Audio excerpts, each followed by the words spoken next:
Magandang araw sa ating lahat. Welcome back sa ating YouTube channel at ito na ang update sa Bagyong Marcy. Bago ang lahat, huwag kalimutang mag-like, share at mag-subscribe kung hindi ka pa nakasubscribe at i-click na rin ang bell icon para palagi kang ma-notify sa mga bagong updates. Kasalukuyang binabaybay ng Typhoon Marcy ang hilagang bahagi ng bansa at patuloy itong nagpapakita ng malakas na hangin at malalakas na ulan sa ilang mga lugar.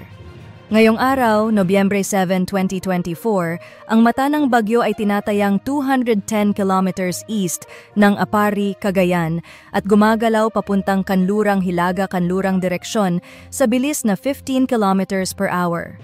Ang Typhoon Marcy ay may maximum na lakas ng hangin na 155 kilometers per hour at may mga pagbugso ng hangin na aabot hanggang 190 kilometers per hour.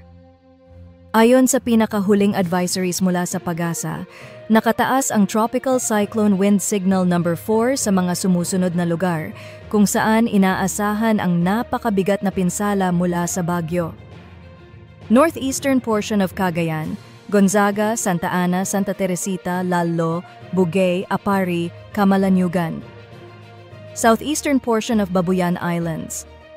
Ayon sa PAGASA, ang mga lugar na ito ay makakaranas ng typhoon force winds at posibleng malawakang pagkasira sa mga kabahayan, pananim at infrastruktura.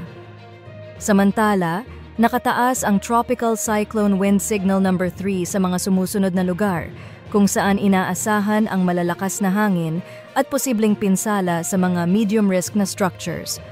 Southern portion of Batanes, Mahatao, Uyugan, Basco, Ivana, Sabtang. Rest of Babuyan Islands, rest of Cagayan, Apayao, northern portion of Ilocos Norte, Pagudpud, Dumalneg, Adams, Bangui, Burgos, Vintar, Carasi, Pasuquin, inaasahan na makararanas ng gale force winds sa mga apektadong lugar at maging ang mga banana plantations at ilang malalaking puno ay maaaring mapinsala. Samantalang nakataas naman ang Tropical Cyclone Wind Signal number 2 sa mga sumusunod na lugar kung saan makakaranas ng gale force winds at maaaring magkaroon ng kaunting pinsala.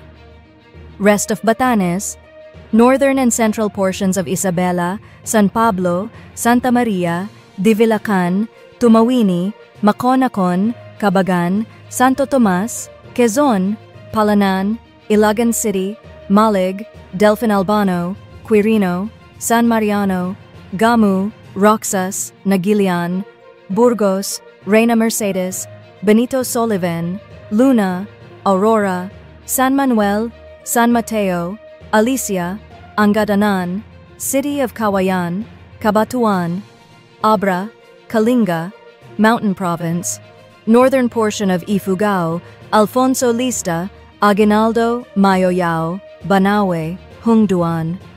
Rest of Ilocos Norte, northern and central portions of Ilocos, Sur, Sinite, Cabugao, San Juan, Magsingal, Santo Domingo, Bantay, San Ildefonso, San Vicente, Santa Catalina, City of Vigan, Narvacan, Kawayan, Santa, Nagbukel, Santa Maria, San Esteban, Santiago, Burgos, Banayoyo, Lidlida, San Emilio, City of Candon, Salcedo, Galimuyod, Santa Lucia, Gregorio del Pilar, Quirino, Sigay, Cervantes, Suyo, Santa Cruz makakaranas ng malalakas na hangin at posibleng pagkasira sa mga structures na gawa sa magagaan na materyales, pati na rin sa mga pananim tulad ng saging at mais. Ang mga lugar na nasa ilalim ng Tropical Cyclone Wind Signal number 1 ay makakaranas ng malakas na hangin at bagyong ulan na may posibilidad ng minor na pinsala sa mga bahay at mga tanim. Ang mga apektadong lugar ay ang mga sumusunod: Rest of Ilocos Sur, La Union, Pangasinan, Rest of Ifugao, Benguet, Rest of Isabela, Quirino, Nueva Vizcaya, northern and central portions of Aurora, Dilasag, Casiguran, Dinalungan, Dipaculao, Maria Aurora, Baler, northern portion of Nueva Ecija, Caranglan, northern portion of Zambales, Santa Cruz, Candelaria, makakaranas ng malalakas na hangin at posibleng pagkasira sa ilang mga gulay at pananim tulad ng saging at palay. Huwag din kalimutan na mayroong mataas na panganib ng storm surge sa mga baybaying dagat ng Batanes, Cagayan at Isabela, kung saan ang mga alon ay maaring tumaas ng hanggang 3 meters o higit pa. Kung ikaw ay nasa coastal areas, iwasan ang pagpunta sa mga tabing dagat at mag-evacuate sa mga ligtas na lugar. Para sa mga mangangalakal ng isda at mga naglalayag, mag-ingat po sa mga malalakas na alon. Ang mga marino ay pinapayuhang magtago na sa mga ligtas na daungan. Sa susunod na 12 hours, inaasahang maglandfall ang bagyong Marcy sa Babuyan Islands at Northern Cagayan at magpapatuloy ito patungong Ilocos Region bago lumabas sa Philippine Area of Responsibility ngayong gabi.